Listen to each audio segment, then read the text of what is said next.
I wanted a new marriage anyway. Coming up on his 15th anniversary in a few months and found out about his affair just a month ago. Apparently it was a one-off affair that lasted just a few months. He felt deep shame, so he stopped seeing her, and when he tried to cut it off for good, AP went berserk and found me and messaged me on Instagram a bunch of incriminating images, ripping his cover off. I have many reasons that I want to stay, he also wants to stay together. The affair was purely physical and we've already dug deep into the why, so I've been equipped with context, although it doesn't diminish the pain or excuse the behavior at all. We started intensive MC only a week after D-Day with a therapist who specializes in crises and catastrophic situations. It's been extraordinarily helpful. We found a good one. He hated his behavior. He loves me. He loves our babies like crazy. Has a genuine quality that I've never doubted. At the end of the day, I cannot imagine not being a family. Has extreme trauma he's never dealt with, for which he has also started IC. I've been in IC for several years to deal with mine. We've always had problems. There's always been something just not right in our marriage. I knew something was off, couldn't put my finger on it. While the affair was only recent, his complex trauma, that eventually led him to have an affair, also caused him to be emotionally detached from me, which hurt badly. I asked for MC many times over the years. The discovery of this affair has, for me, made complete sense of all our issues. While I hate what he did, and will be scarred for life, we both feel this is the beginning of a new marriage. It's the do-over we both always knew we needed but never admitted aloud. I always wanted a new marriage, just not a different person. Anyone survive infidelity that can relate? We have 2 small children. I am only 3 months postpartum.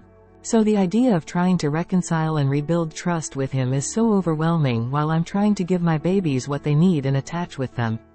Looking to hear from anyone who has experience. I've been you before. Hi everyone. I am sorry you're here reading this subreddit. You don't deserve to be here, but alas, we are both finding some sort of anonymous comfort within the interwebs.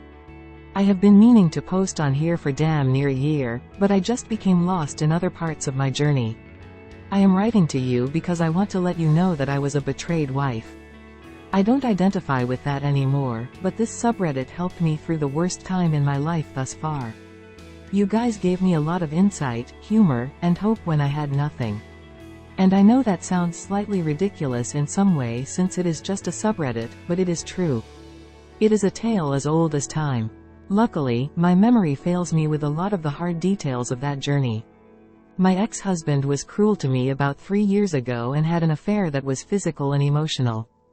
We were having fertility problems, which adds a layer of sadness I don't think I will ever recover from. We weren't married for very long, but it doesn't matter. Those moments leading up to and after the affair hurt me to the core. I probably remember more than I would like to admit to you, but I didn't come here to rehash the traumatic details of my ex-husband's infidelity. I came here to tell you that when people say, it gets better. It does. And I want you to believe me, and I want it to give you a little hope. I remember not being able to leave the bed for 2 weeks and being completely traumatized by someone I loved leaving me with nothing. I was broken, in every way. I allowed him to break me by loving him. And he did. Break is putting it lightly. One can almost say I was shattered. I remember my friend told me I was going to die if I continued on the path, not eating and waiting around for a coward to apologize. I remember waking up one day and thinking, I am more than this. I am leaving. And that was that. My identity was gone. As a wife, a friend, a daughter-in-law, a sister. He took my home away as it was his before the marriage, and I had to rehome my dog since I had no base, and he didn't want him anymore. I had little money. I moved states and started completely over.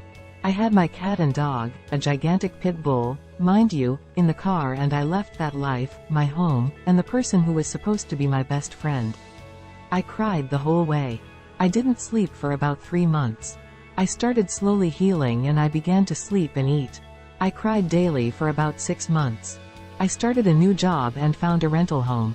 I realized that the fog of that trauma didn't dissipate completely until a year later. Within that year of trauma, I cannot recall a lot of events, i.e. concerts I went to or conversations I had. I do not remember a lot of things that I wish I could. I believe my brain was just in a protective mode.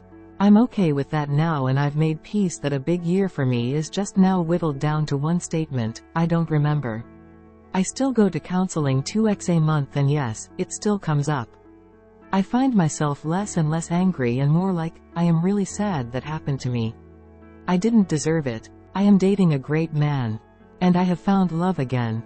For myself, life, and another person. I have created a cozy home, bought a new car, and I am able to live in the same city as my sister. I lived 18 hours away before. My ex-spouse has never reached out to me except through text message and a handwritten letter. He was defiant at first, almost angry that I left. Anger transitioned to sadness. I haven't heard his voice or seen him since the night he tackled me to the ground to get his phone from me. He looked like a completely different person, mainly in the eyes, and said, I am not coming home again. And that was that. It would be a hard task to convince me that all cheaters are not dark voids. They have an immaturity we lack. The worst of the cheaters wear a mask the entire relationship.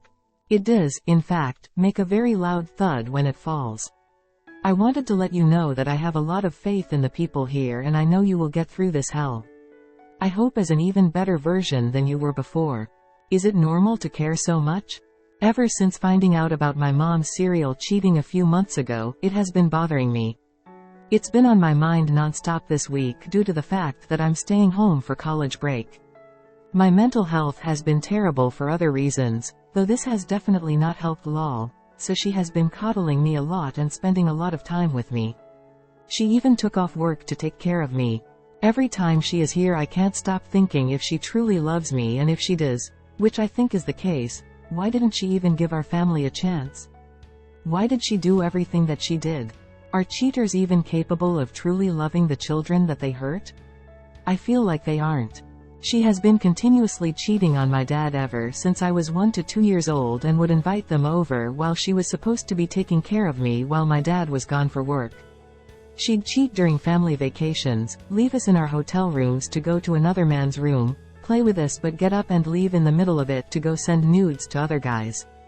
I attended the school she worked at, and she had affairs with a few of my teachers. My dad also said she'd constantly accuse him of loving me more than her when I was first born, and she would actually get mad when he said she did lol. I feel like none of this is something that a loving mother would do, so when I actually do feel her love it confuses me more than anything. Also, my dad would binge drink and leave the house for months on end because of her cheating, and my dad has greatly traumatized me because of this, but my mom never told anyone why. She just fed us the narrative that he loved alcohol more than us and abandoned us because of it, but in reality she knew it was because of her own actions. I don't really know the purpose of this post lol. It's just been on my mind non-stop now that I'm with her. I just can't look at her the same, and I can't see her face or hear her voice without thinking of everything that she did. Whenever her phone goes off I just assume it's another guy. When we're together and she's on her phone I just think she's texting another random guy the whole time lol. I don't know why this is bothering me so much. I feel dramatic and selfish for making it about me and the family. She told me it's all because he cheated first, but she was unfaithful from the very beginning. I want her to go to therapy, but IDK. Is she a narcissist? I feel like whatever she has is incurable.